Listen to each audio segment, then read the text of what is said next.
எடப்பாடிக்கு யாரையா போடுவார், ஜாதி அரசியல் பண்ணுறாரு, சீமானுக்கு போடலாங்கிற ஒரு தோற்றத்தை சீமானே அங்கே கொண்டு வந்துட்டார். ஸோ எடப்பாடியோட நடவடிக்கைகள் எதை தின்னா பித்தம் தெளியும்னு முக்குலத்தோர் எதிர்ப்பை சமாளிக்கிறதுக்காக அதை சொல்லி கூடுதல் எதிர்ப்பை சம்பாதிச்சு பிரஜாதிகள்கிட்டையும் எதிர்ப்பை சம்பாதிச்சுட்டு இருக்கிறாரு.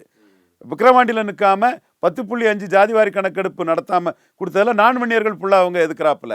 அவரோட ஜாதி அரசியலில் நான் வெள்ளாள கவுண்டர்கள் அவரை எதுக்குறாங்க.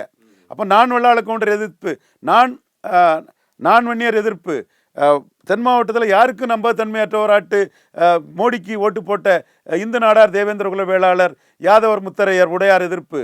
முக்குலத்தோர் என்னதான் குட்டிக்கரணம் போட்டாலும் தினகரன் ஓபிஎஸ் மேல உள்ள பற்றுதல்ல முக்குலத்தோரை ஏற்றுக்கொள்ளாத சூழ்நிலை. அப்போ இவரை சீஃப் மினிஸ்டராக சொன்னால் 20 to 25% ஓட்டு கூட கிடைக்காது. அண்ணாமலை ரிவோல்ட் பண்ணிட்டு போகிறதுக்கும் வாய்ப்பு வந்துடும்.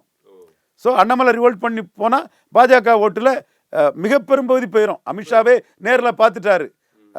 10,000 பேர் வந்த கூட்டத்தில் அண்ணாமலை பேர் சொன்னதும் அத்தனை பேரும் கை தட்டி பண்ணாலும் அண்ணாமலை தான் தமிழக பாஜகங்கிறத அமித்ஷாவே உணர்ந்துட்டாரு.